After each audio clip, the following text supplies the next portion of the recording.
Langsung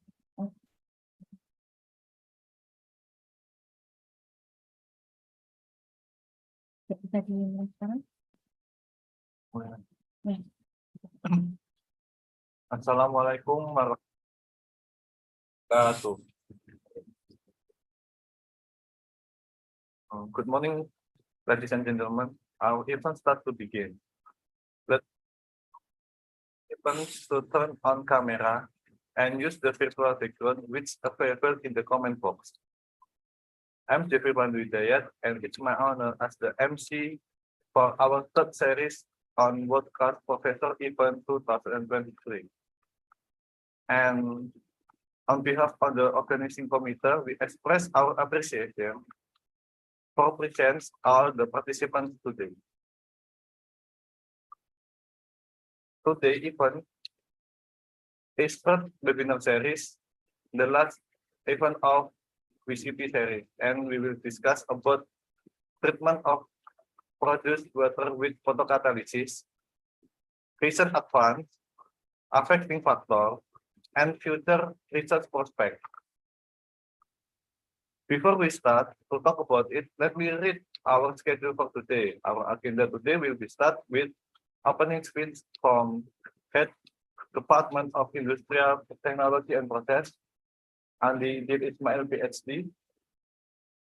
And it will continue with greetings from our host, Podcast Professor 2023, Dr. Lucy Ernawati. After that, we will also have a speech from our invited broadcast professor, Prof. Isao Yoshida from Kyoto University, and directly continue in the presentation session from our three special guest speakers from Isao Yoshida, Dr.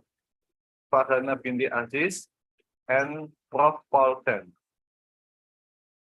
And then there is a question and answer session at the last time of presentation. Before the event start, we will take picture together because the number of slides 3 in the online room, and then the photo will be taken 3 times. Please turn on the camera for all participants.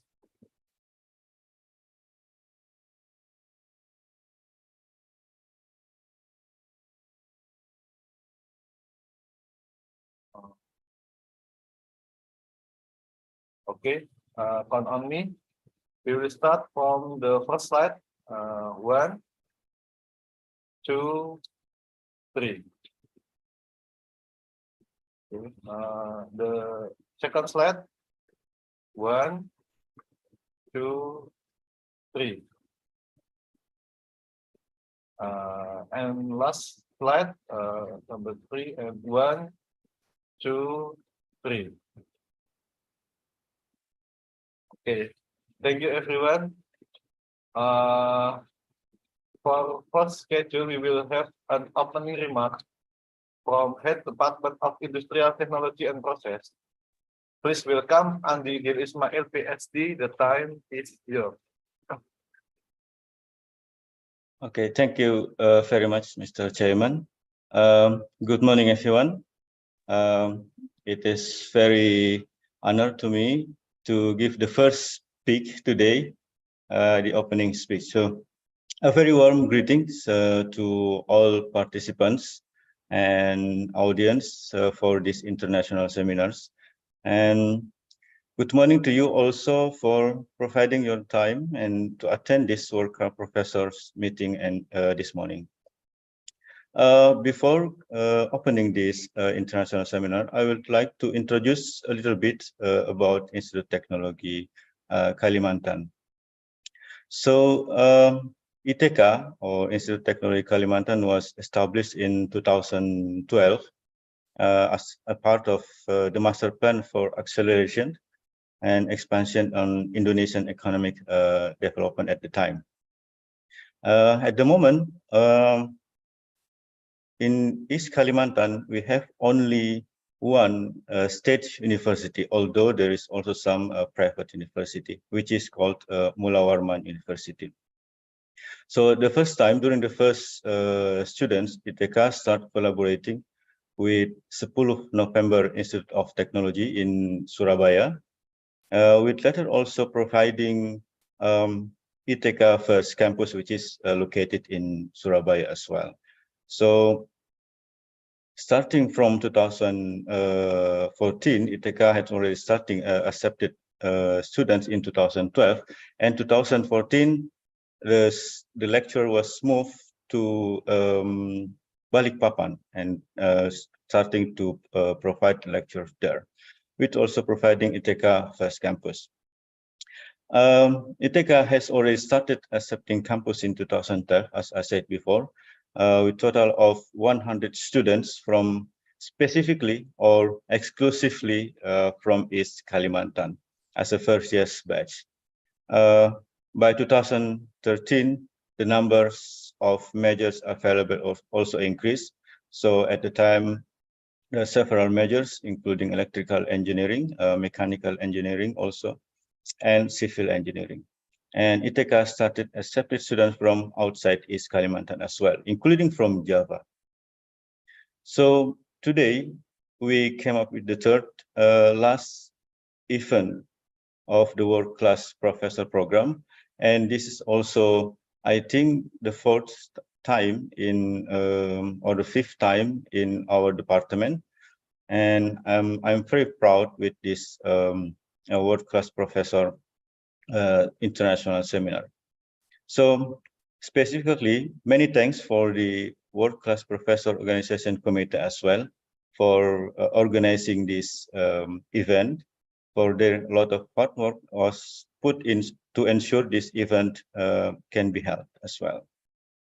Also, thank you very much for all invited speakers, our guest lecturer, our world-class professors also, for willing to share their knowledge and their tremendous research experience to all of us, specifically for the students as well. So today we have outstanding guest speaker, world-class professor, or also world-class scientist, that who will providing some talk with a specific area. So our guests today, Professor Isao Yoshido from Division of Material Science, Graduate School of Human and Environmental Studies from Kyoto University.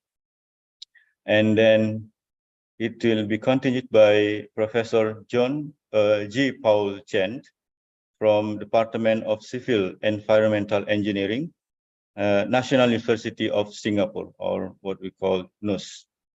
And the third speaker, which will be provided by Dr. Farhana Binti Aziz from Department of Energy Engineering, School of Chemical and Energy Engineering and Research Fellow of Advanced Membrane Technology Research Center, or AMTEC, University Technology Malaysia, or UTM. So this is very important topic. They will talk about development advanced oxidation processes, or AOP, in produced water treatment application, and also the feasibility of photocatalysts on produced water treatment and the impact of water chemistry. So I'm sure this is a very important topic. Specifically, if probably you heard about the movement of Indonesia capital city, which later need technology in water treatment application. So this is very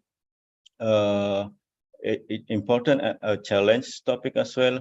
So I hope you can listening well to they speak and take some knowledge from what we from their presentation as well. So thank you very much.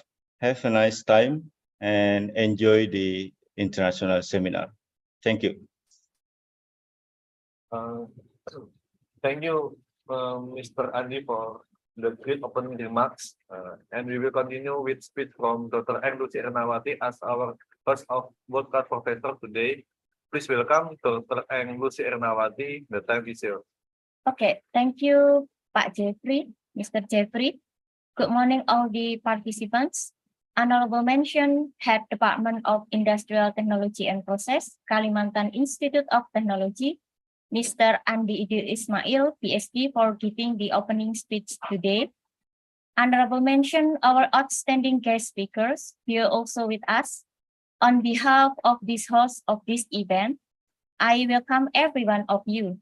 It gives us a great pleasure to welcome you to our third virtual event of World Class Professor Program this year. We appreciate for your time despite your busy schedule to attend this morning agenda. Many thanks toward you, Indonesian Endowment Fund for Education LPDP and the Ministry of Higher Education, Culture, Research and Technology, Republic Indonesia for financial support on this world-class professor program. I also appreciate to the world-class professor programs management teams for a lot of hard work was put to ensure this event can be held. Today, we have a discussion on treatment of produced water with photocatalysis, recent advances, affecting factors, and future research prospects. And now we have here with us outstanding speakers and professionals in their respective fields that will be taking us on the presentation lineup of this seminar. Good morning, Prof. Hisao Yoshida. Good morning, Sensei. From the Division of Material Science, Graduate School of Human Environmental Studies, Kyoto University, as our partnership of World Class Professor Program 2023. And Prof. Pautens, Department of Civil Environmental Engineering, National University of Singapore. And here also with us, Dr. Fahana Binti Aziz, Department of Energy Engineering, School of Chemical and Energy Engineering, University Teknologi Malaysia. Good morning, Dr. Fahana. We will have a discussion on the development of advanced oxidation processes in produced water treatment application, the feasibility of photocatalysis on produced water treatment, and the impact of water chemistry as well. We hope their presentation will also be made available for all registered participants, and I hope you'll be fine. It is informative and engaging.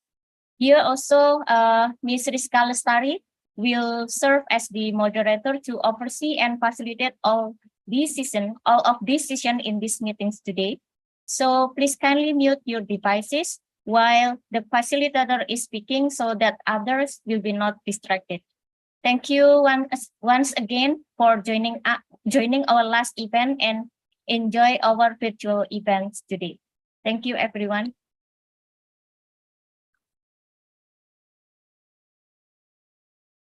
Okay, thank you, Dr. Lucy Ernawati. We will start our main event. We will guide it by our moderator, Rizka Lestari, Master of Engineering. Rizka is one of our lecturers on Chemical Engineering Department in Institut Teknologi Kalimantan. Please welcome Mrs. Rizka. The time is yours. Thank you, Mr. Jeffrey. If anyone can hear my voice? Okay. Yes. Good morning, everyone. Welcome to the World Class Professor Series of 2023. My name is Rizka Lestari from Institut Teknologi Kalimantan.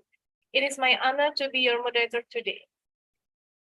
Our highest appreciation goes to all of our guests today, the Head Department of Industrial Technology and Process, Mr. Andi Ismail, Professor Hisao Yoshida, as invited world-class professor from Kyoto University, Prof. Pautens from National University of Singapore, and Dr. Farhana Binti Aziz from University Teknologi Malaysia. Thank you for your presence today, and thank you for presence of all the participants today. Earlier, we received opening remarks from Head Department of Industrial Technology and Process, Mr. Andi Ismail, PhD, and greetings from our host today, Dr. Lucy. And now we will start with the main event of the discussion. Today, we will talk about treatment of produced water with photocatalysis, recent advances affecting factors, and future research prospects. We hope that today's topic can give insight regarding research trend in photocatalytic water purification and how it can be the future trajectory of photocatalytic water treatment. The discussion will be start with 30-minute presentation from Prof. Yoshida, and then continue by Dr. Farhana, and the last speaker is Prof. Volchen. And then followed by 45 minutes Q&A session. During the presentation, if you have any question, you can write it in the comment section or raise your hand during Q&A session. We will start with the first speaker, Professor Hisao Yoshida from Division of Material Science Graduate School of Human Environmental Studies, Kyoto University. Before we start, I will read a short introduction of Prof. Yoshida. Prof. Yoshida received his Master and PhD from Kyoto University. On year 2000, he received a Catalysis Congress Prize of the International Association of Catalysis Societies. And on year 2003, he received prize for Young Scientist of Catalysis Society of Japan. And he has already published more than 200 papers. So for all the audience, I hope we can take a lot from Prof. Yoshida. Good morning, Prof. Yoshida. Good morning. Thank you very much. Nice introduction. Okay, you have 30 minutes for your presentation. The time. Okay.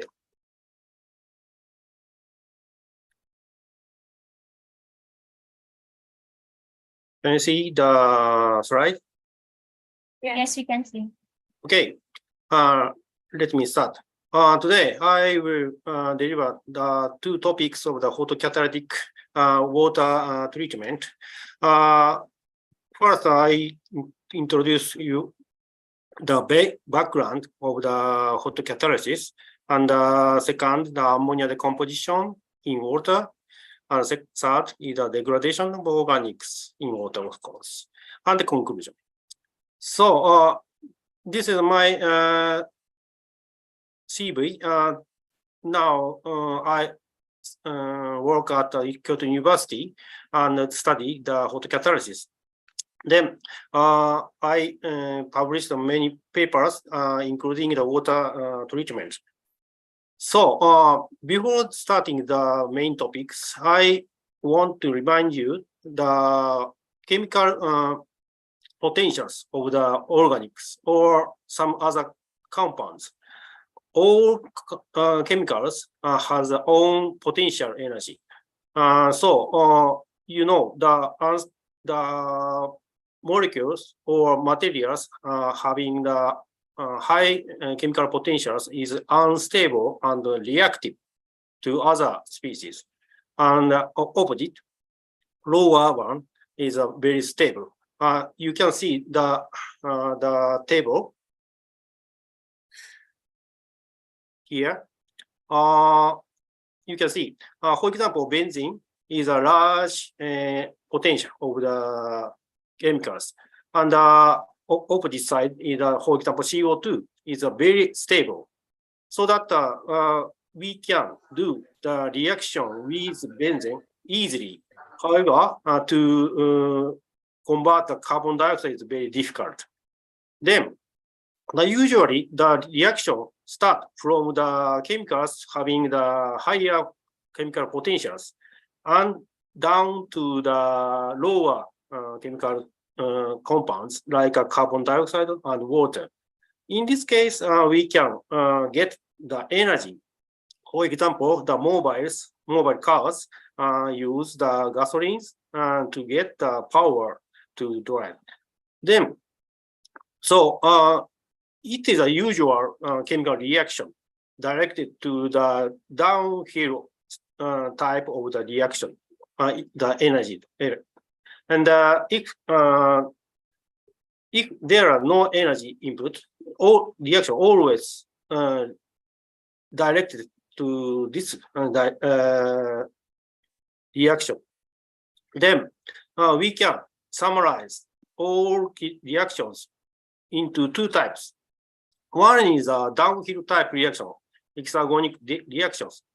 It's a usual reaction, and we can get the energy from this reaction.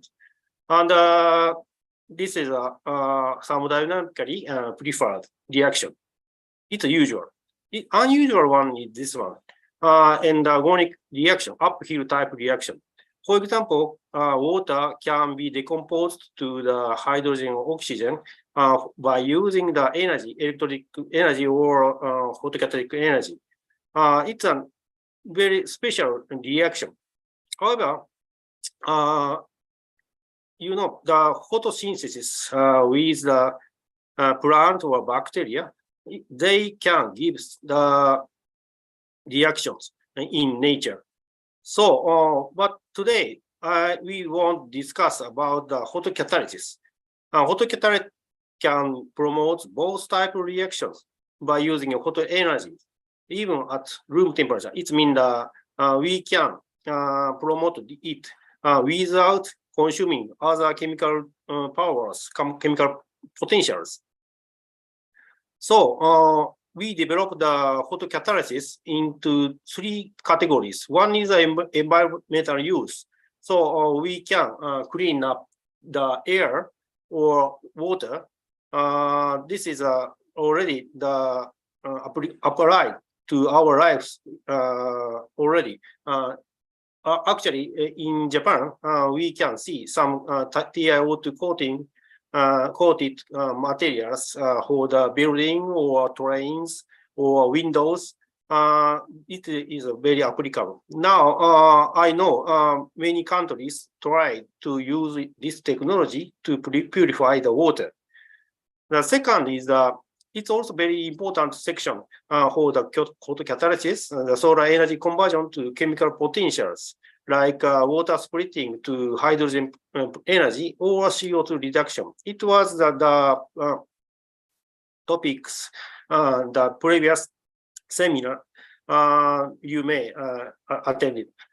Then third is the novel chemical synthesis. This is a very special field by using the photocatalysis to promote the special chemical reactions to obtain some products, chemical products. It's also very interesting, but this is not today's topics. Today's topics is environmental use. However, I want to introduce 2 types of reaction. One is the photocatalytic ammonia decomposition. The equation is here.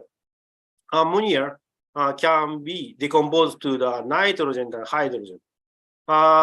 It is categorized to the uphill type reaction, so that very actually difficult reaction. Instead, we can obtain the hydrogen from the ammonia, even in gaseous phase or even in the water dissolved ammonia. So in other words, we can convert solar energy to the chemical potentials of the hydrogen.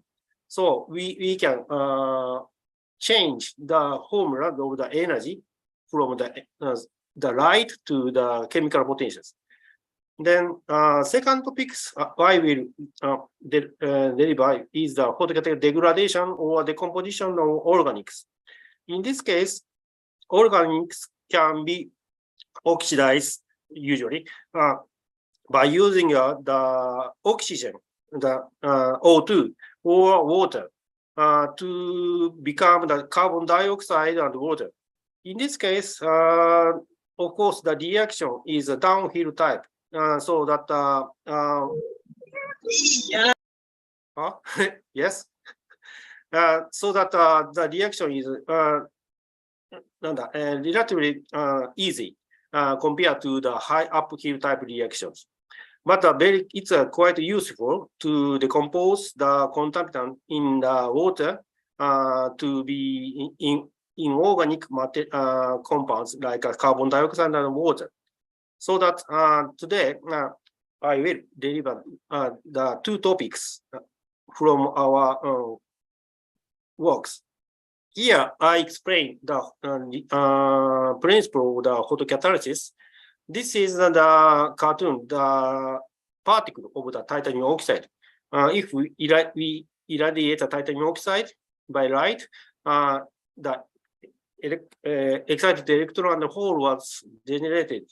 And then it can go to the surface to promote the reductive reaction and oxidative reaction respectively. And this is the cartoon in the space. But if we draw this phenomena in the energy diagram, here I draw the titanium oxide band structure. TiO2 photocatalysis has two important two bands. One is the valence band consisted of the oxygen. Another is a conduction band coming from the titanium oxide. When we irradiate it, the electron from oxygen to electron can be excited from the oxygen to titanium band, so that we can get the higher energy electron, higher potential electrons. So it has the power to reduce some ions or chemicals, and the holes can receive electron from the ion or molecules. That is the principle of the photocatalysis. And sometimes we add the metal nanoparticles on the surface of the titanium oxide. In this case, when we irradiate the materials, the electron can go to the platinum part naturally, so that the separation of the electron and the hole is quite easily occur. And then we can use these electrons and holes for the reductive reaction and oxidation reaction. In the energy diagram, the potentials of the platinum is a little bit lower than the titanium oxide, so that the excited electron can go to the platinum part naturally. This is the principle of the photocatalysis. And I must add one thing. Here, the platinum, this is a very famous materials for the catalysis. It works catalysis in many reactions. So that even in photocatalysis, we must consider the catalysis of the platinum metals. It's also very important. Then I will move to the first topic of ammonia decomposition. Here, we investigate the ammonia decomposition to nitrogen and hydrogen by using the platinated titanium oxide. I will explain this one. First, we operate the reaction test in the gaseous phase with the platinum titanium. Here, we flow the ammonia gas, of course, diluted gas, into the photocatalysis part, and the reaction occurs, and we can observe the hydrogen, the red one, and nitrogen. And the molecular ratio of the hydrogen and nitrogen should be 3, and we can actually confirm the ratio of the nitrogen and hydrogen. It means the composition of ammonia completely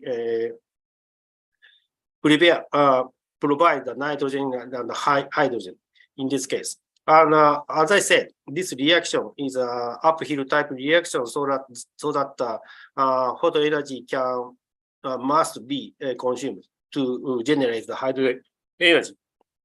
And this figure, actually, we add the vapor of the H2O in the introducing gases. I mean, the water, a very small amount of the water and ammonia was flowed. In this case, the reaction continuously happened during at least 5 hours, but without water, the reaction cannot work, cannot proceed. the initial stage, it's okay, but gradually the reaction rate decreased. That is, the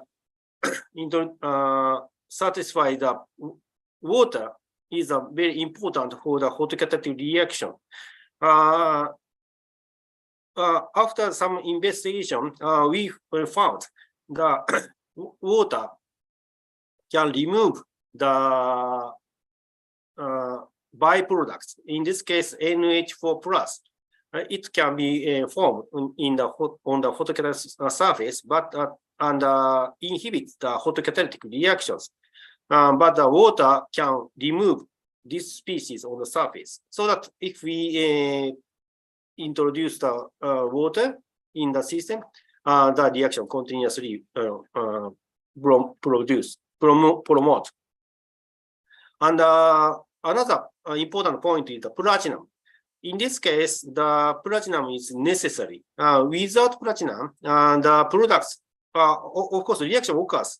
However, the molecular ratio is not exactly 3. This means hydrogen was less produced. Then the reaction rate gradually decreased, and the color of the titanium oxide varied from white to pale blue. This means the platinum co-catalysis is quite important, necessary. And the reason why the reaction is not correctly occur is deactivation occurs. The color change tell us the reduction of the titanium 4 plus to titanium 3 plus by the hydrogen. So in this case, the catalytic reaction occurs, but the not continuously.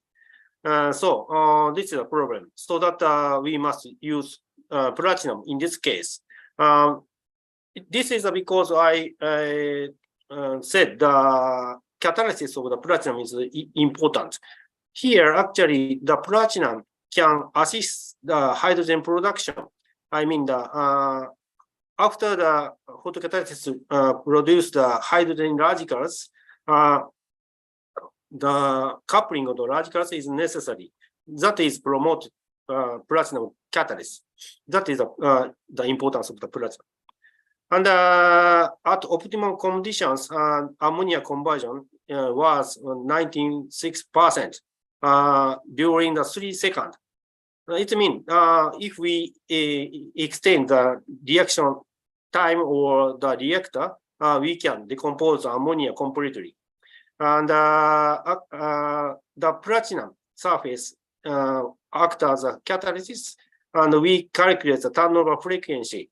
It was 2.3 in these conditions per minute. So every 1 minute, 3 times occurs. The reaction occurs 3 times on the platinum atoms, on each platinum atom. And then we investigate the effect of the titanium oxide part first. This table shows some results with the titanium oxide which were calcined at various temperatures. You know, when we calcine the titanium oxide, the BT surface area decrease, but that is the crystal size increase with time, with calcination temperature.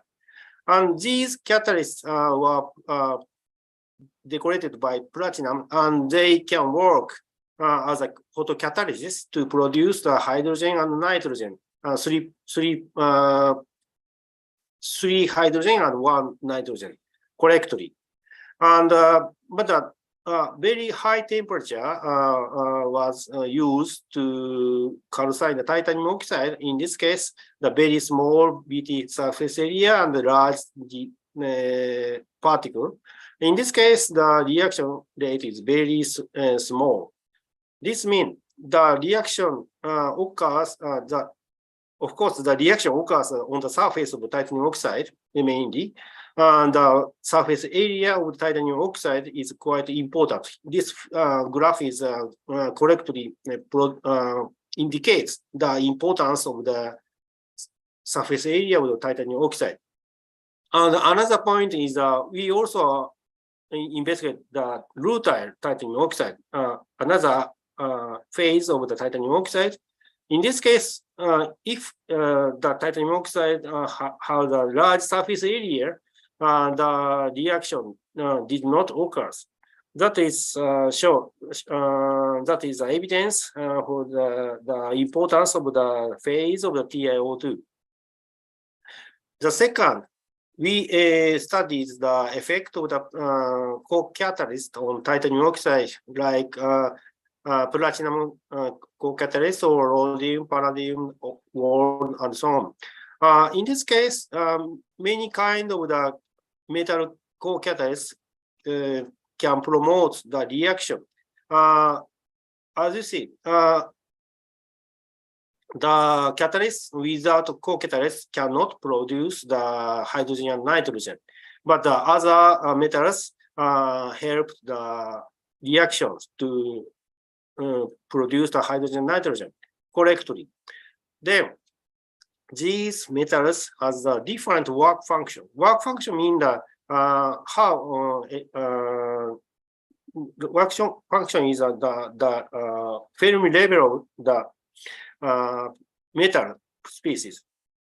Here, I plot the hydrogen production rate against the work function of the metal species.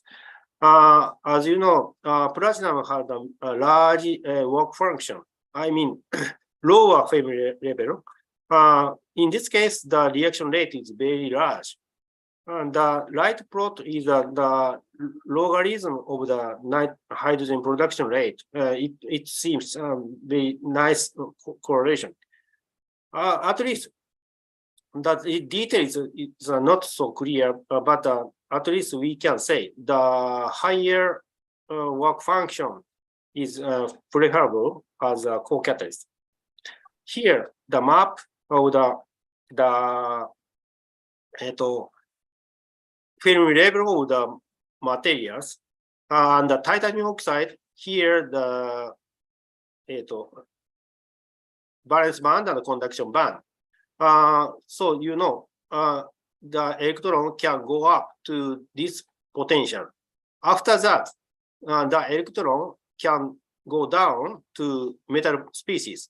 If the work function is large means that the lower Fermi level in this map, the electron can go to the platinum very easily compared to the copper. So that work function is very important. And also, I want add this fact. If the electron was trapped in here, it cannot work to reduce the proton. It means we cannot produce the hydrogen in this potential. You know, the titanium oxide can work to produce the hydrogen. However, that potential, the Fermi level of the material platinum is not sufficient for the production of the hydrogen. However, it can work as catalyst so that the hydrogen can produce. It's a principle for the hydrogen production in this system. Here, we change the loading amount of platinum on titanium oxide. As you see, the 0.1 weight percent is the best condition for this reaction. And I plot the diameter of the platinum on each catalyst and also the work function of the platinum having the different size of the catalyst, the metal nanoparticles. It was calculated by simple reaction equation like that. Work function of the different radius can be calculated in this equation. This is due to the geometrical electronic field calculation, very classic one. So that this is diagram. A small particle of platinum. This width is the particle size. This is TiO2. The large particle and small particle. They have their own Fermi level. And if we combine the titanium oxide and the platinum nanoparticle, it make a change on the band of the titanium oxide and also platinum. I can say the electron can go to the titanium from the titanium oxide to platinum to get the same Fermi level. In this case, the larger particles can change small change of the titanium oxide in here, so that in this case larger particle gives the higher potentials, and then that different energy diagram was formed. So that the change of the catalysis also can be explained by using this one. So in this case, large Schottky barrier was formed. This is very small, and smaller. This part, the larger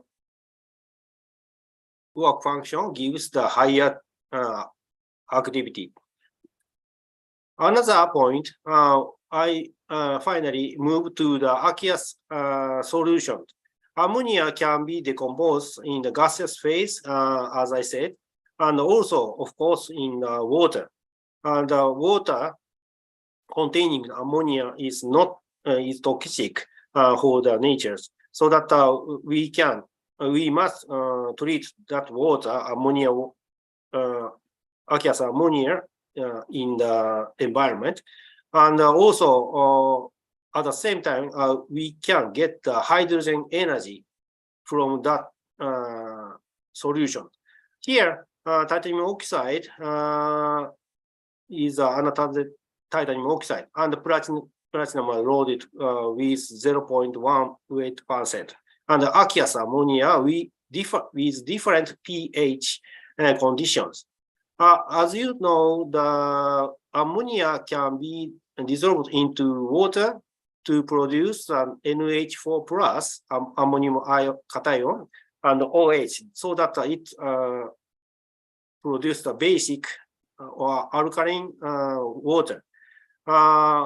So that the unclear point, the NH4 or NH3 or ammonia molecule or that cation NH4 plus, which is the rare materials to be decomposed.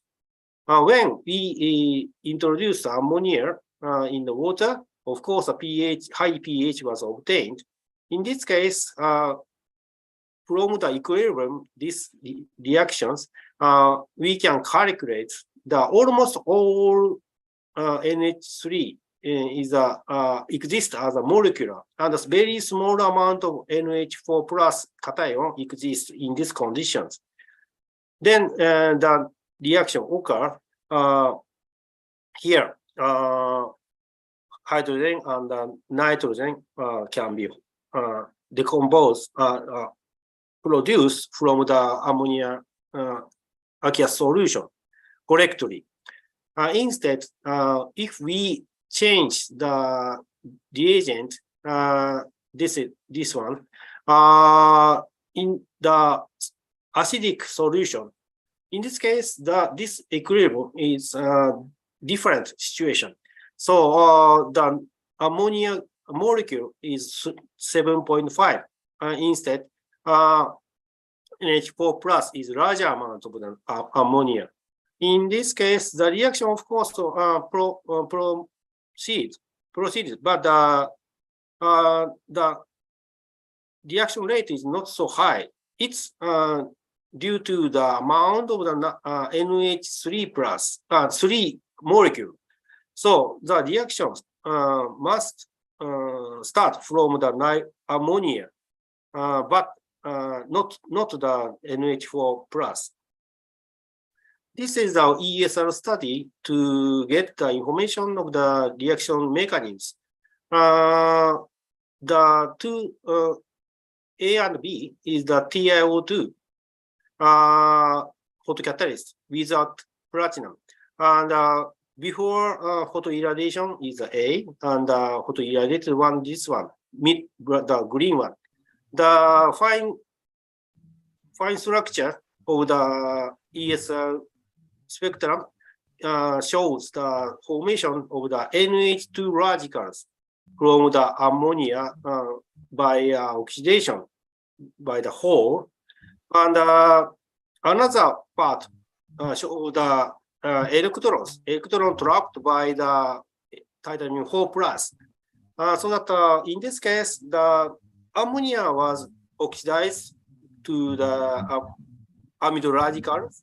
However, hydrogen part is not so good conditions because the electron can be trapped by the titanium if we don't load the platinum. On the other hand, the upper one, the TiO2 with platinum. In this case, when we irradiate the materials with ammonia, similarly, the amide radical, this NH2 dot can be formed here, and less electron can be observed. So it means the platinum can receive the electron, then platinum is a little bit negative charged. This can work to reduce the hydrogen proton, this one, proton to the H radicals. I'm sorry, Prof. Risiga. Yes? Sorry for interrupt. Your time is about 20 minutes, 2 minutes more. Okay, I see. And this is the similar information to evidence the NH2 radical formation. I skip this one. Then the reaction mechanism is such way. The reduction part is a hydrogen formation. Another part is ammonia decomposition from the ammonia amide radicals, and by the hydrogen. This is naturally decomposed to the nitrogen and hydrogen. Okay, let's skip this. Then the next topics is the decomposition of the organic part. I introduced the special environment of the titanium oxide. In this case, we prepare the special catalyst with the clay, like a monmorillonite.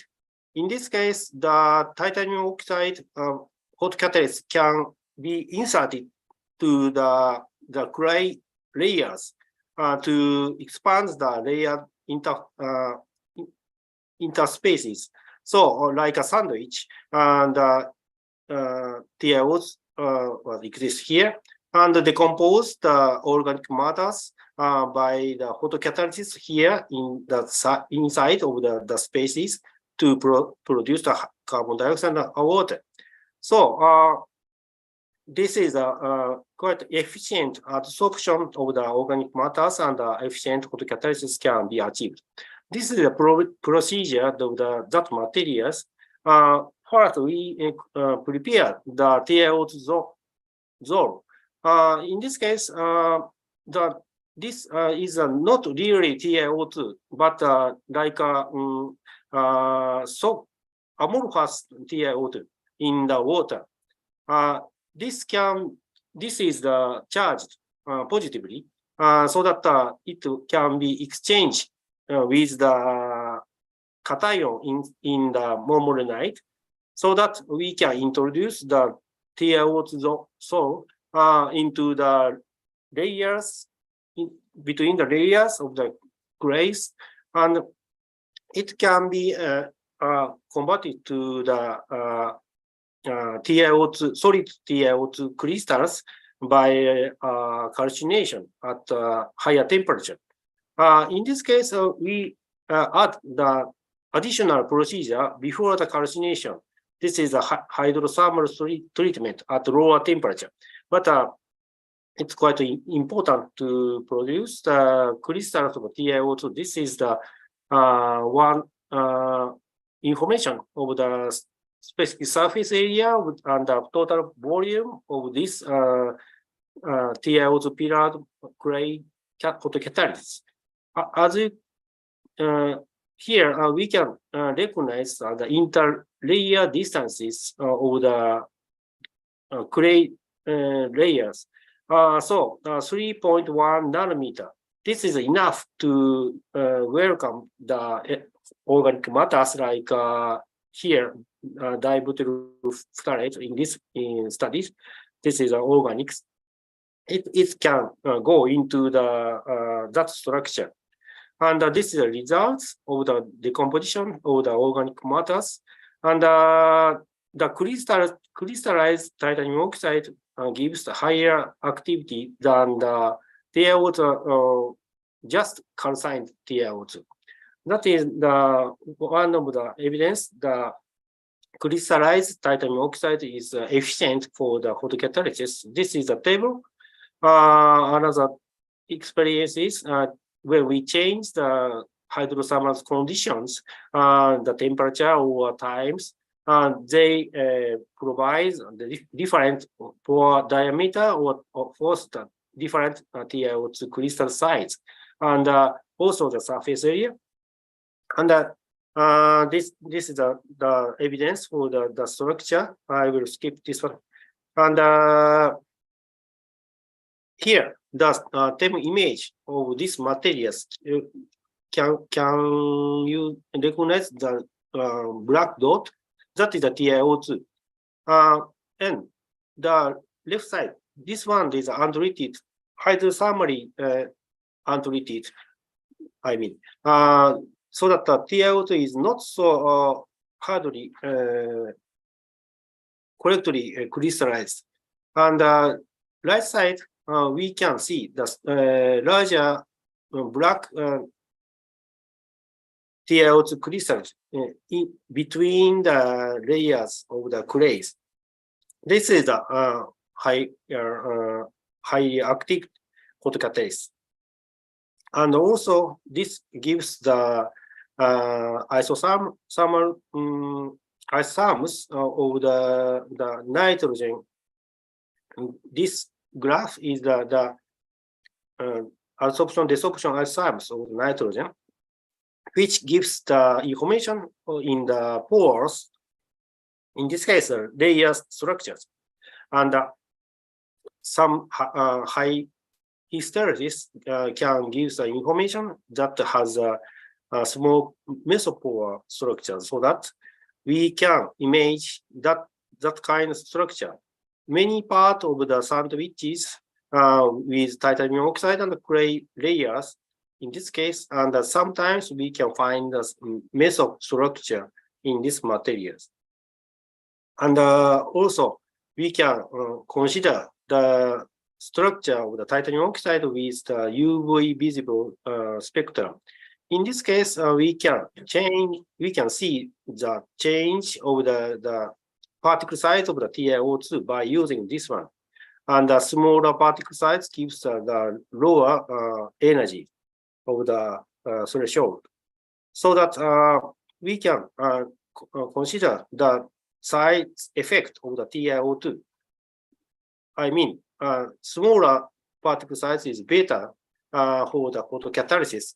This is the reaction rate. So that smaller particles is better due to the quantum size effect here. This can be observed even when we consider the surface area of the titanium oxide. It's also okay. So in this case, we can conclude the smaller TiO2 particle where crystals is better. And finally, I want to explain the hydrophobic property of these materials.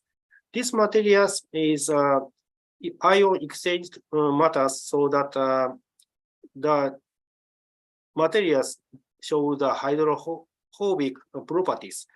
It means hydrophobic means the organic compounds can be absorbed selectively in the water.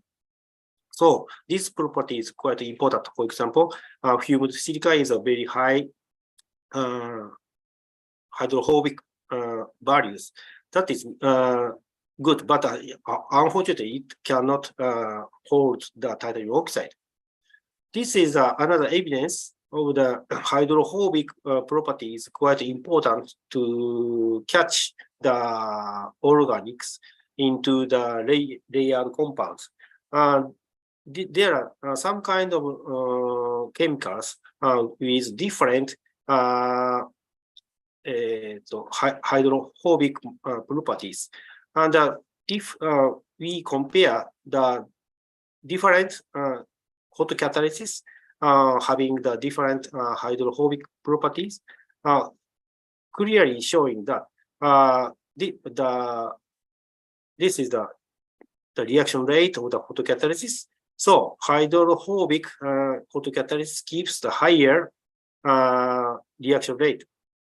So this is a very simple result to show the importance of the hydrophobic properties of these materials. When we change the monmorillonite part, clay part, saponite, monmorillonite, mica, in this case, we can change the hydrophobic properties. So the really hydrophobic catalysis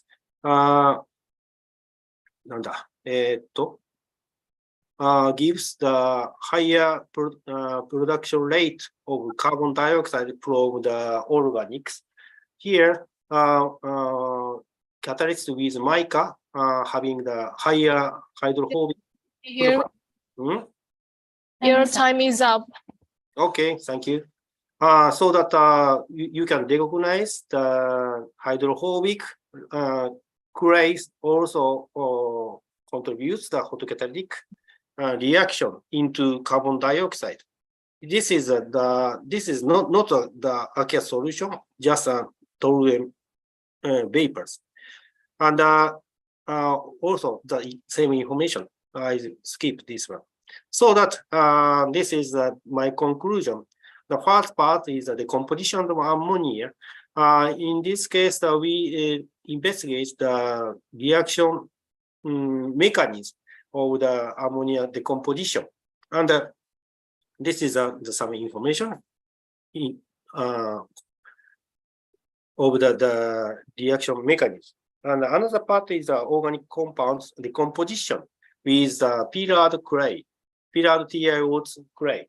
In this case, the crystallinity of the TiO2 is important.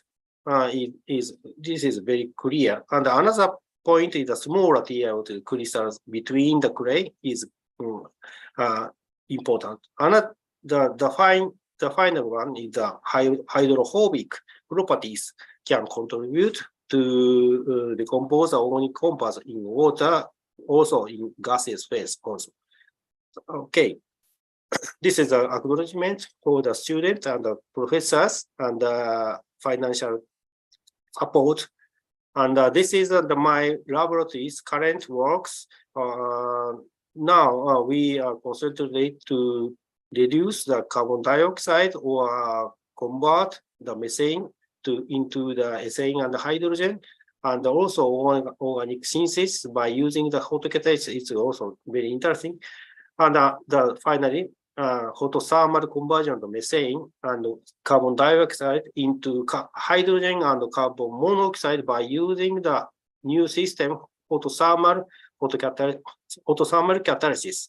This is also an exciting field. Thank you very much. Thank you, Prof. Yoshida. That's quite a very amazing, comprehensive presentation.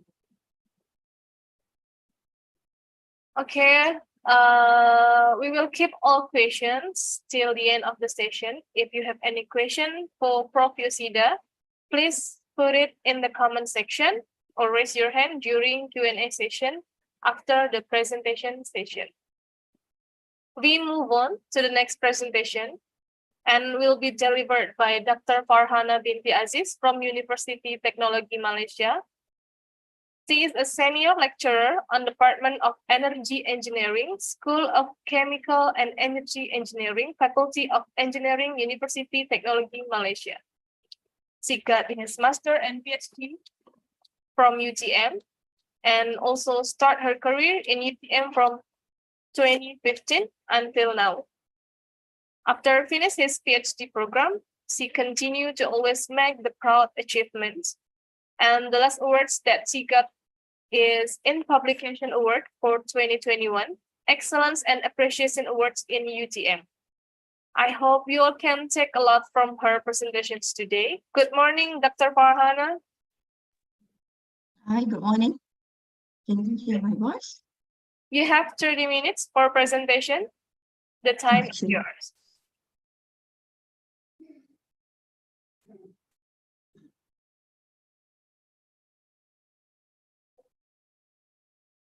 Sorry, okay.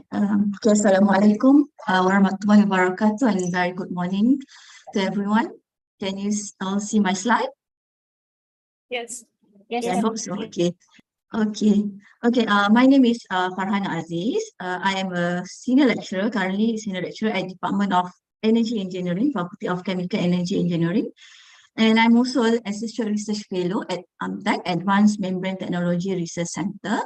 So before I begin, I would like to thank the organizer of this seminar or this program, ITK, and also the chair for this program, Dr. Lucy, and also the moderator. Thank you for inviting me here today. So today I am very delighted to attend this program to share with you my research on photocatalysts. And the title of my presentation will be Beyond Traditional Photocatalysts, and I'll be exploring the heterojunction and composites. Okay, there is one famous quote that say, be a photocatalyst for change.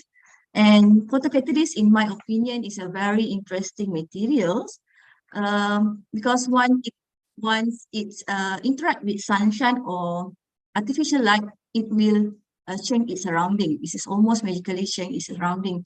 So we can call the photocatalyst as the cleaning wizard. This is based on their remarkable properties or remarkable trait that it able to clean the air and water when it's come to contact with sunlight. We can also call the photocatalyst as a sunlight sorcery because it gain the power from the sunlight.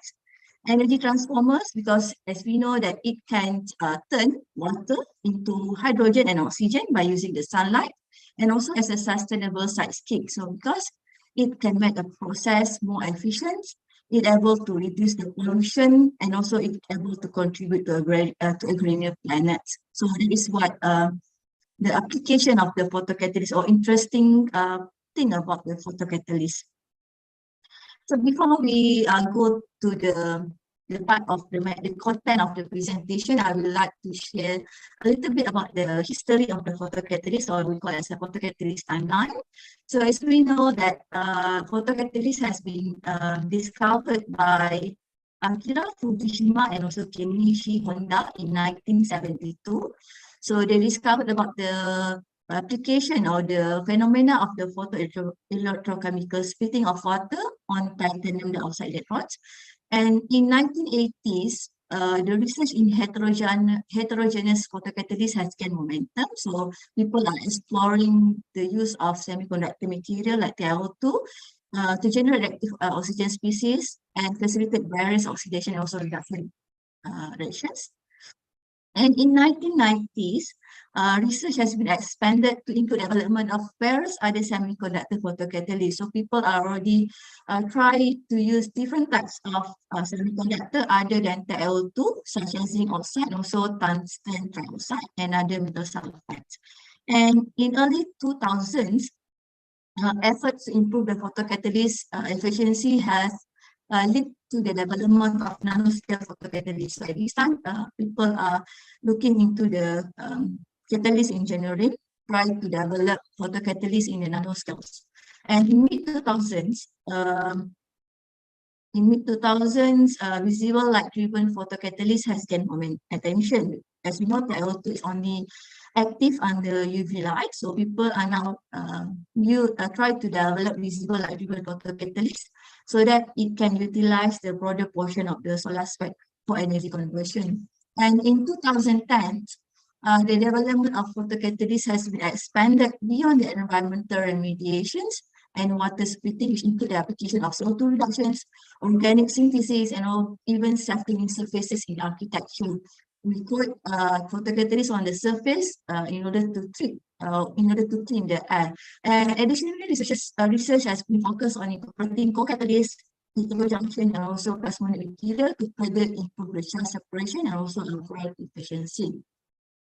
And of course, there are few challenges that are being facing by the researchers in this field, in the photocatalyst development. We highlight three challenges. The first one is the limited light absorption. As we know that some of the catalysts, for example, TiO2, the famous one, it have limited light absorption. You can only absorb the light in the regions. And photocatalysts also facing the issue with charge recombinations. And also some of the photocatalysts have a small surface area, since all the reaction of the photocatalysts happen on the surface of the photocatalyst. So it is important to have higher surface area to have more efficient photocatalysts. So these are some of the strategies that can be done and also has been widely used by the researchers to enhance the performance of the photocatalyst. The first one is the band structure modification. So this can be achieved by develop the doping also co-catalyst. And then the second one is morphological controls. This is by selecting the right synthesis method, and also we can also form the composites. And the third strategy will be the heterojunction formation. So all of these strategies are aiming to enhance the individual charge transfer, improve the charge separation, inhibit the charge carrier recombination, and at the same time, we also aim to increase the surface area of the material of the photocatalyst. So for the research trend in photocatalyst, so this is the graph on showing the annual and also cumulative number of research articles on photocatalysis in wastewater treatment. So this graph I extract it from our publication in this year.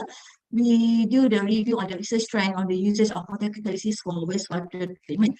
So from this graph, you can see that the number of publications are increasing, and also the number of cumulative publications in the photocatalysis, specifically on wastewater treatment, are increasing from 1995 up to 2000. So we have the cumulative is around 1,300 number of applications. And the right side shows the figure 2 is a research ranks on the selected major strategies used in the photocatalysis for wastewater treatments. And we can see here that the composite development and also semiconductor and heterojunctions are the highest strategies that has been used by the researcher in order to enhance the properties of their photocatalyst. So this data is no surprise, because as we know that single semiconductor photocatalysts lack efficiency due to the rapid recombination. So we need to combine at least 2 types of catalysts so that we can have a good charge separation, and also at the same time we enhance the photocatalyst efficiency. So now we look into the first strategy, which is the heterojunctions. So what is a heterojunction? So heterojunction is interface between two layers or region of dissimilar semiconductor. So semiconductor interface can be organized into three types of heterojunction. We have type 1, straddling type. Type 2 is a staggered type, and type 3 is a broken gap. So among these three types of heterojunctions, so type 2 is the most effective structure in order for improve the semiconductor photocatalyst performance, because it able to prevent the charge carrier recombination by creating the special separation of electron and holes. So another types of heterojunction we call is Z-scheme, direct Z-scheme heterojunction. So for this direct Z-scheme heterojunctions, the transfer occur via a continuous energy band gap that forming a Z-shaped energy band diagram. So you can see here, this is the Z-shaped energy band diagram. So with this Z-shaped energy band diagram, we are able to achieve effective separation of the charge carrier. Thus, it will preserve the oxidation reduction potential for a long period of time. So this is types of heterojunctions. So now I would like to share some of research work has been done in my lab, in my research group on the P-N heterojunction. So we have developed or synthesized, we combine two types of photocatalysts, composed of Cu2O and TiO2. Another one is Cu2O and zinc oxide. So this work has also been published in Material Science in Semiconductor Processing in 2021. So we measure the photocatalytic efficiency of these types of photocatalysts for dye degradation, Congo red dye, and we synthesize this heterojunction photocatalyst by a one-pot soluble thermosynthesis. And today I would like to share the other application of the heterojunction photocatalyst. We explore it, we apply it for antimicrobial activity, antimicrobial properties. So this is the data, shows the number of E. coli and also SRS colony in MHA agar at different times that containing Cu2O, TiO2, Cu2O zinc oxide, mid copper oxide, and also mid TiO2 and zinc oxide. So the antibacterial activity of the sample was determined using minimum inhibitory concentrations with some modification. So from this data, we can see that among all the samples, we have the gold one, the gold color is zinc oxide, the purple color is for TiO2, and the green color is copper oxide, and blue and also red blue is for Cu2O zinc oxide, and red is for Cu2O TiO2. So this is for E. coli.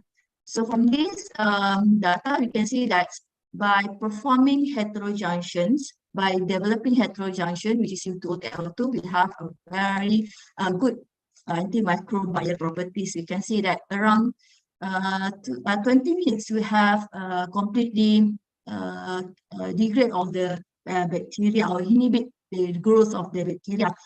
Same goes to SRS. So for SRS is a gram positive. So this is the 10 images for SRS, and this is the 10 images for gram negative, which is E. coli. You can see that for Cu2O TiO2 is also have a tremendous performance up to around 20 minutes to completely kill the bacteria or inhibit the growth of the bacteria. But compared to other needs, Cu2O and also zinc oxide, it takes a much longer time to kill the bacteria. So from this result, we can see that Cu2O TiO2 has the highest antimicrobial effectiveness, in which it achieving complete disinfection of both E. coli and SRS within 20 minutes.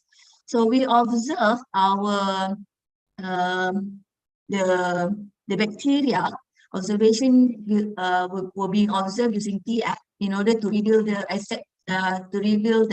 the morphological changes of the bacteria within the treatment with the photocatalyst. So this is the data, the morphological characterization of SRS when they being exposed to Cu2O and also zinc oxide. So this is the SRS when this was 0 minute. 0 minute, that means it been in contact with the CO2 ozone oxide, but without any light irradiation. So it's in a dark conditions. And for B1 is after 10 minutes of the light irradiation, 10 minutes of light irradiation, and being in contact with CO2 ozone oxide. So you can see that the structure of SRS in the dark condition is in a good state.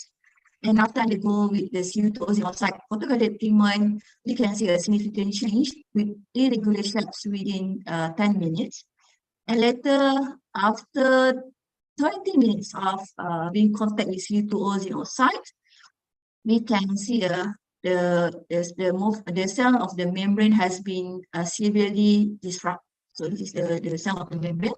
And later, after 30 minutes of light radiation, we can see extensively damage and also destroy the bacterial cells.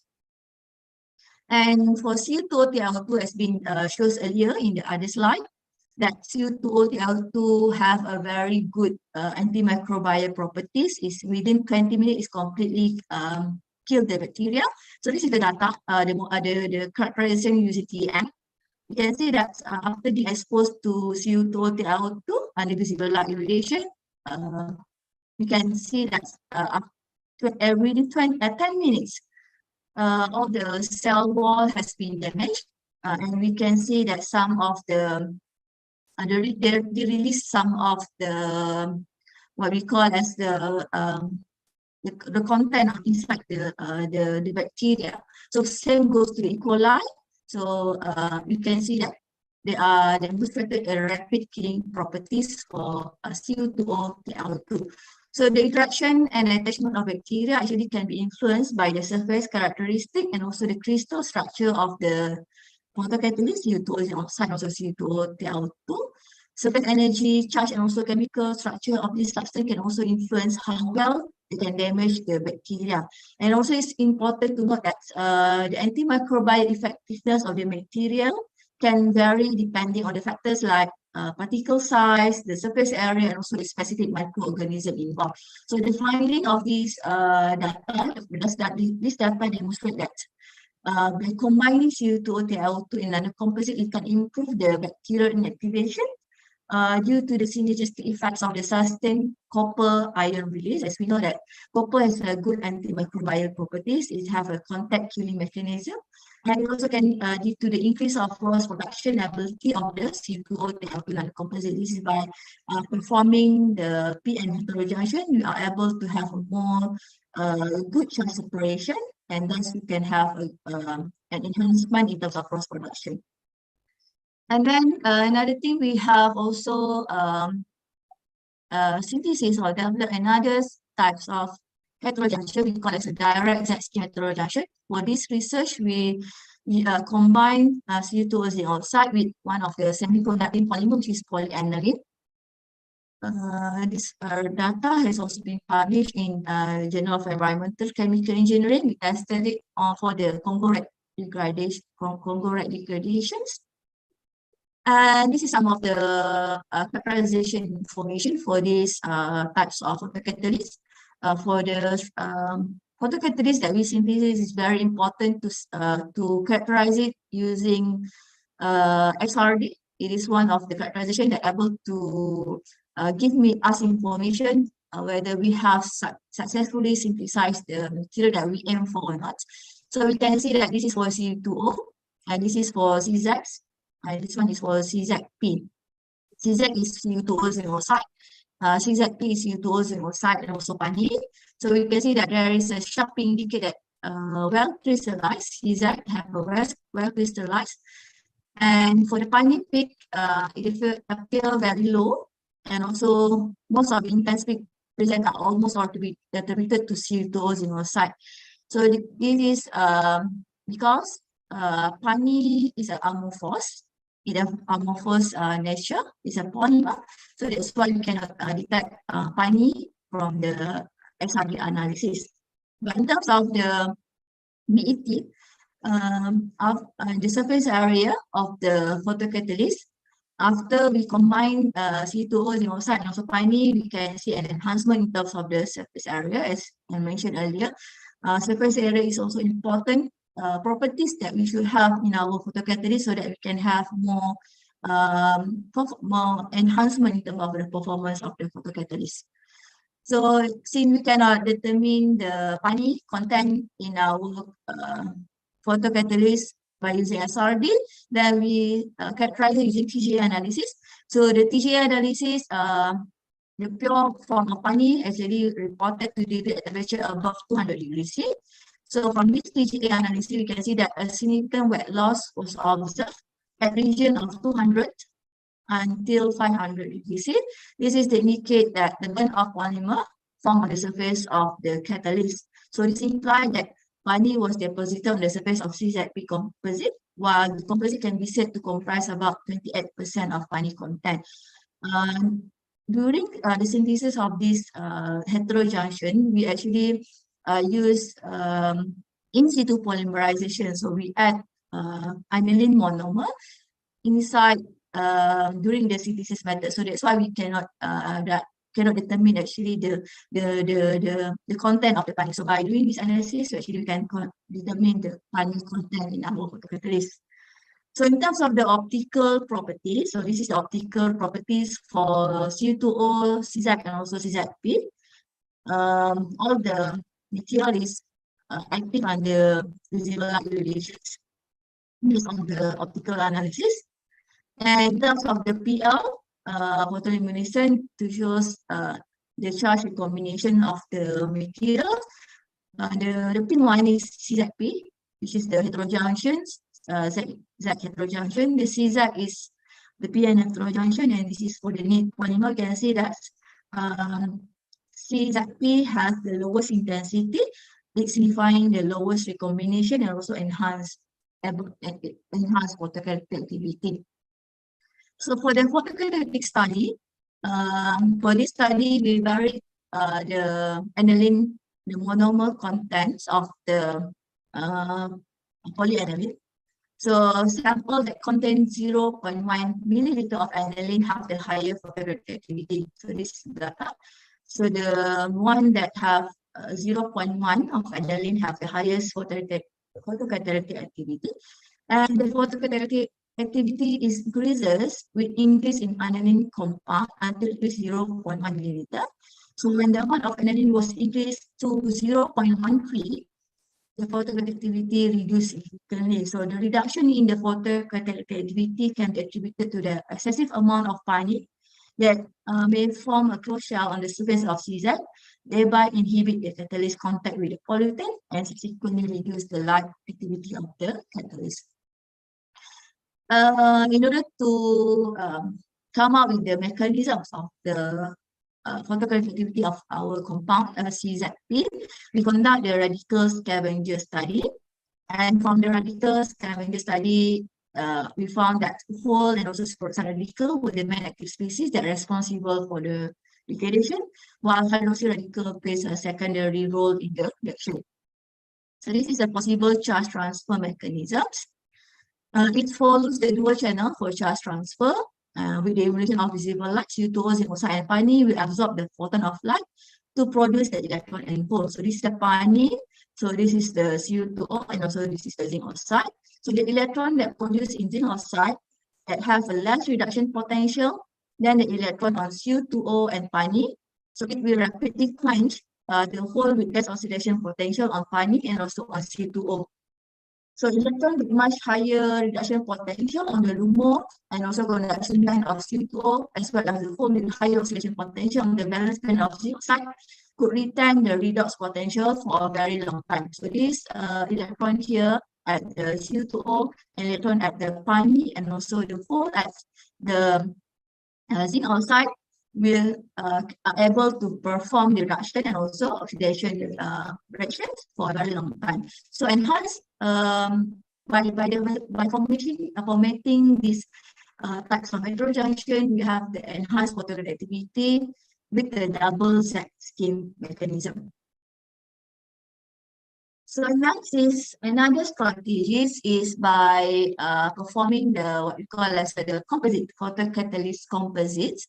So in what is actually the composite? So photocatalyst composite is type of composite that incorporate both photocatalytic properties that have the ability to catalyze chemical reaction under light exposure, and also the other one it have the absorption properties in which it have the ability to capture and also retain the molecules or particle within a single structure. So that is a photocatalyst composite.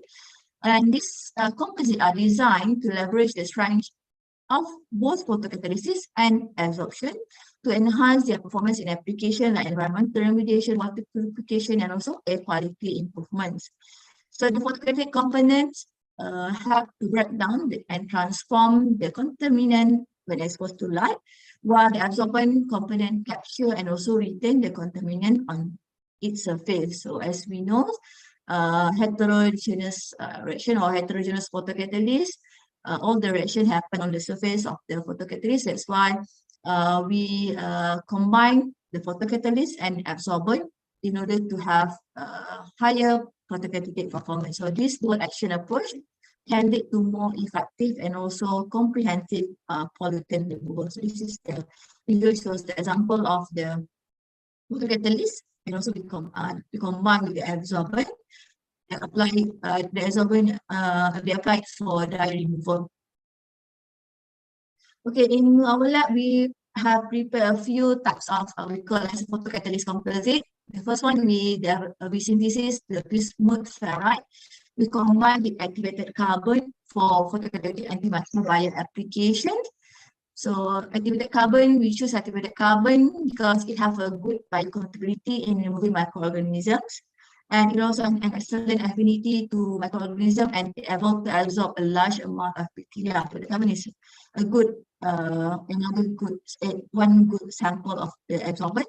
So by immobilizing the photocatalyst on the surface of AC, it cannot not only enhance the photocatalytic efficiency, but it also prevent the formation of the secondary pollution.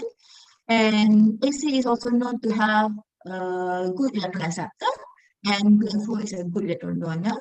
So by this combining these two materials, we can have a synergetic effects, which is able at the same time able to suppress the recombination of the photoinduced electron hole pair. So this is the BET data, the surface area data. This is the for BFO, AC have a high surface area, and when you combine BFO and AC, you can see that there's enhancement in terms of the surface area by increasing the amount of the ratio of activated carbon with 1.15 have the higher surface area, while in terms of the PR photoluminescence analysis, the one that we combine with BA with activated carbon have a good charge recombination and low charge recombination from the PR data, and you can see here that by increasing the activated carbon contents, it have reducing the PR data. So this is the antimicrobial properties of the BFOAC. Okay, this is the data for this one. The triangle one is for BA 1.15. That means the ratio of activated carbon is 1.5, and then this one is for 1 over 1, and the purple one is for 1 over 0.5. So from this data, we can see that by increasing the ratio of the activated carbon, we can have much higher antimicrobial efficiency. Okay. Yeah, among all this one, 1 over 1.5 is the highest expansion efficiency when exposed to visible light. It able to completely inactivate the SRS in 60 minutes, and we believe this is due to the production of ROS species during the photocatalytic process, which attack the membrane cell of the bacteria and cause the absorption of bacteria cells on the AC. This material we combine with the absorbent, so we believe that activated carbon absorb the bacteria on the surface of the photocatalyst. So photocatalytic antimicrobial process actually inhibit and also eliminate the growth of the microorganism. So the improved performance is believed due to the efficient separation of photogenerated electron hole pairs, and also due to the absorption properties of the activated carbon. Okay, and then we further characterize our antibacterial, which is the Isarbus, when it being exposed to the BFOAC under light radiation. So this is the data for 0 minute, which means under dark condition, when it in contact with the AC and the carbon. This one is bismuth ferrite, and the other one is the composite bismuth ferrite activated carbons at 1/1.5. So prior to light radiation, all untreated bacterial cells have an integrated and also smooth profile, as a smooth profile here. Somehow, after 30 minutes of treatment with AC and BFO, this one is AC and this one is BFO, this one is combination of BFO and AC, we can see a slightly change for these two, indicating that the cell membrane was initially damaged. However, for composite BA and AC, we can see a significant changes with the irregular shapes were observed for BA 1/1.5. And we can also see that the cell contents were expelled into the extracellular space. And after 60 minutes of light irradiations, the bacterial cell were severely ruptured and also killed by BA/1.1. So we can clearly see from the TM images, one for the AC and also BFO. It actually took around 120 minutes and 150 minutes for SRS to completely destroy by BFO and AC respectively. So this data shows that by synthesizing the composite, which is BFO AC, we can have a good antimicrobial properties. And then we also prepare lanthanum autoferrite, and also we combine with the graphene oxide. For this one, we do it for the dyes degradations. Okay, guys, we choose the methylene blue dyes. So we can see that this one is the lanthanum autoferrite, the data for lanthanum autoferrite only. And this one is when we combine lanthanum autoferrite with the graphene oxides. And from this, same goes to this one. This one is the comparison between lanthanum autoferrite, the black one. The red one is for the integrated photocatalyst, which is we combined lanthanum autoferrite with the graphene oxides. From this data, we can see that LFOGO have a higher efficiency, and it is due to the structure of the graphene oxide. So graphene oxide has a various oxygen functionality. It able to increase the absorption by high surface area, and it can facilitate the degradation of the methylene group by reducing the charge recombination rates. And this synergistic effects is due to the abundance of hydroxy group that trap the light holes and generate active hydroxy radical. And graphene oxide is also help to prevent the agglomeration of lanthanum autoferrite particles, which has known to cause the severe photographic performance. So when we have by combining with the GO, we can prevent the agglomeration so that it can be distributed uniformly inside the water. Thus, we can have a good photocatalytic efficiency. Okay, the third composite that we have prepared is we combine lanthanum autoferrite with cytosine. So it's a study we combine lanthanum autoferrite with cytosine. Same for the dyes degradations. So what is cytosine?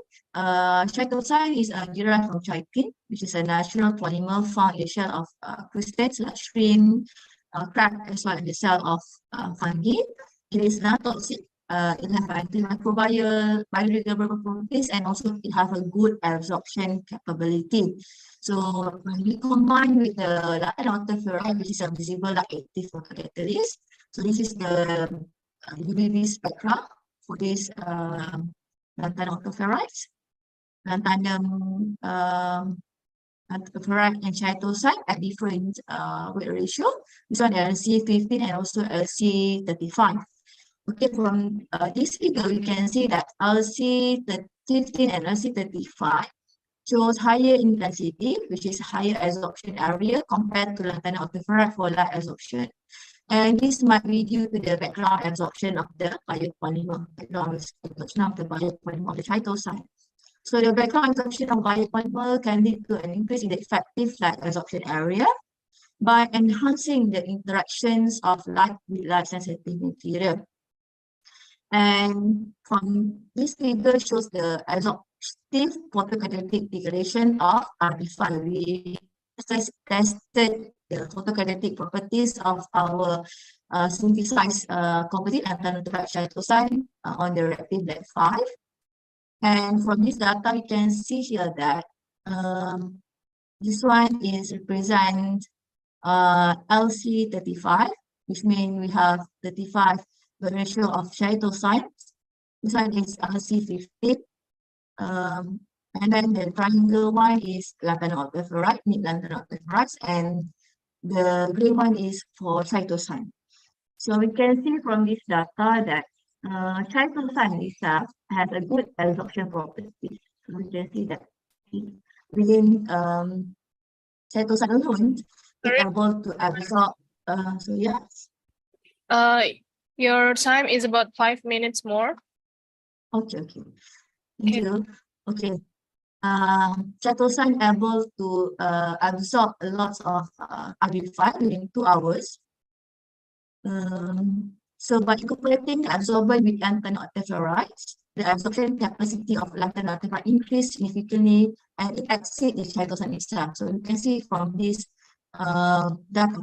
So this one we prepare lanthanum octiferrite, we combine with the chitosan. So it has a good within 1 hour, we actually able to completely degrade or also at the same time absorb and also degrade the RB5. So the positively charged, we believe that this is due to the positively charge of LC15 and LC35 surface that introduced by the amine group in chitosan that could strongly absorb the negatively charged of RB5 molecule by electrostatic interaction. So this is also due to the surface charge of the composite that able to enhance the photocatalytic efficiency of the composite. Okay, I think that's we have come to the final slide. So this is I list some of the future research prospects in the area of the photocatalyst. The first one is on the advanced photocatalytic material. So I think this is one of the research area that even though has been doing a lot by other researchers, but it is still important because we need to explore a novel composite material. Maybe we can develop heterostructure and also nanostructure photocatalyst. And catalyst in general is also one of the future research prospects in this field because we can try to develop the catalyst that at a nano scale in order to enhance their surface area and also reactivity. Understanding their mechanism is also very important so that it can guide us to design and also optimize the photocatalytic materials. And water energy nexus is one of the interesting research area. It is by integrate the photocatalytic water treatment with renewable energy sources and also energy storage system. This is, for example, we can use photocatalyst for hydrogen production. So this is what energy nexus. And the third one is the fifth one will be the hybrid system. In this part, we can combine the photocatalyst with other treatment technologies like adsorption, or membrane filtration, and also electrochemical processes. So it can create the synergistic effects and also improve the overall treatment efficiency. Okay, so I think that's all for me. Thank you everyone for your attention. So maybe if you have any questions, you can ask later. I think we have a Q&A session. So this is Amtek and also this is UTM. So if you have never come to Amtek or UTM, you are always welcome to Amtek or UTM. So you can contact me anytime. Okay, thank you. Thank you so much, Dr. Farhana. Thank you for your great presentation regarding beyond traditional photocatalysts, exploring heterojunction of composites. And for all the participants, if you have a question for Dr. Farhana, you can put it on the comment section, or you can raise your hand during the Q&A session after the presentation session. Okay, we move on to the last presenter, our neighbor,